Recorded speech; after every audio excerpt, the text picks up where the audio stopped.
കളി കഴിഞ്ഞ് കുട്ടികളോട് പറയണം, നിങ്ങൾ മെസ്സിയെ കണ്ടല്ലോ അല്ലേ, ലാമിൻ യമാലിനെ കണ്ടല്ലോ അല്ലേ.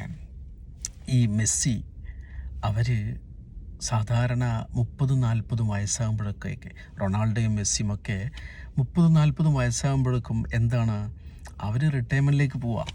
അതേ സ്ഥാനത്ത് നമ്മൾ ഒരു 40 വയസ്സാകുമ്പോഴൊക്കെയാണ് എന്ത് ചിന്തിക്കുന്നത്, നമ്മൾക്ക് സ്വന്തമായിട്ട് എന്തെങ്കിലും ഒരു കാര്യമുള്ള റിട്ടേൺസ് വേണമല്ലോ, ഇങ്ങനെ പോയാൽ പോരല്ലോ, എന്തെങ്കിലും ഒരു വരുമാന വഴി കാണല്ലോ കാര്യമായിട്ട് എന്ന് ചിന്തിച്ച് തുടങ്ങുന്നത് ഈ 40-ാമത്തെ വയസ്സെത്തുമ്പോഴാണ്.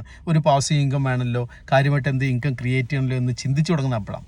പക്ഷേ ആ സമയമാകുമ്പോഴേക്കും ഈ മെസ്സിയും റൊണാൾഡോയും ഒക്കെ അവരുടെ കരിയറിൽ റിട്ടയർമെൻറ്റിലേക്ക് പോവാം.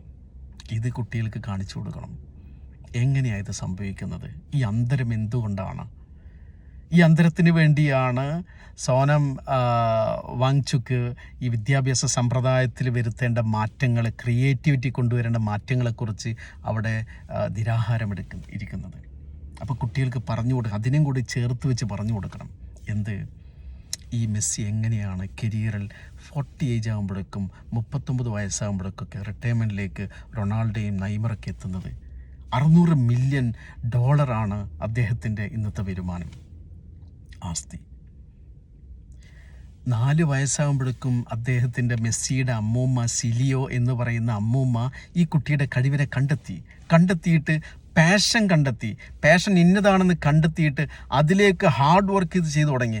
അതൊരു പാഷൻ, അത് ഒരു വികാരമായിട്ട് അതിൽ കീപ്പ് ഓൺ ഹാർഡ് വർക്ക് ചെയ്തിട്ട് അതിൽ അച്ചീവ് ചെയ്ത് ഈ 40 ഏജ് ആകുമ്പോഴേക്കും ഏറ്റവും ലോകത്ത് അറിയപ്പെടുന്ന തലത്തിലേക്ക് എത്തി. കളിയിൽ 0.0015% ആളുകളല്ലേ ഉള്ളൂ എങ്കിൽ ഓരോ സ്ഥാപനങ്ങളും സ്കൂൾ തലത്തിലൊക്കെ കഴിവുള്ള ആളുകളെ വെച്ച് അവരുടെ കുട്ടികളുടെ പാഷൻ കണ്ടെത്തി, സ്പോർട്സ് തലത്തിൽ കഴിവുള്ള ആളുകളെ കണ്ടെത്തി അവർ ആ ഉയരങ്ങളിലേക്ക് എത്തി ആ രാജ്യത്ത് അഭിമാനമാവുന്ന രൂപത്തിലേക്കാക്കി മാറ്റണം. പക്ഷേ ബാക്കിയുള്ള കുട്ടികളുണ്ടല്ലോ, അവരുടെ ഹൃദയത്തിലേക്ക് നല്ലൊരു സ്പാർക്ക് കൊടുത്ത് അവരുടെ ഉള്ളിലുള്ള ആ പാഷൻ ഏതാണ്, സയൻസിലാണോ, ഡോക്ടറാണോ, എൻജിനീയറാണോ, നിയമനിർമ്മാണമാണോ, അഡ്വക്കേറ്റാണോ, അതല്ലെങ്കിൽ കെമിക്കൽ സയൻറ്റിസ്റ്റാണോ, എൻജിനീയറാണോ, AI ആണോ, ആ പാഷൻ വളരെ ചെറുപ്പത്തിലേ കണ്ടെത്തി അതിന് ഹാർഡ് വർക്ക് കൊടുത്ത് അതിനെ എംപവർ ചെയ്ത് ഈ എംബാപ്പയും അതുപോലെ തന്നെ മെസ്സിയും ലാമിൻ യമാലൊക്കെ 19 വയസ്സാകുമ്പോഴേക്കും $30 ബില്യൺ ഒരാസ്തിയുള്ള ചെറുപ്പം പയ്യനാവുന്ന തലത്തിലേക്ക് എങ്ങനെ ആയി? ഇത് പഠിപ്പിച്ചു കൊടുക്കണം. ഈ സ്പോർട്സിനെ ഈ തലത്തിലേക്ക് വിദ്യാർത്ഥികൾക്ക് പഠിപ്പിച്ചു കൊടുക്കാൻ ഇവിടുത്തെ വിദ്യാഭ്യാസ സമ്പ്രദായത്തിന് ഇവിടെയുള്ള വിദ്യാഭ്യാസ സമ്പ്രദായത്തിനും അധ്യാപകർക്കും കഴിയണം.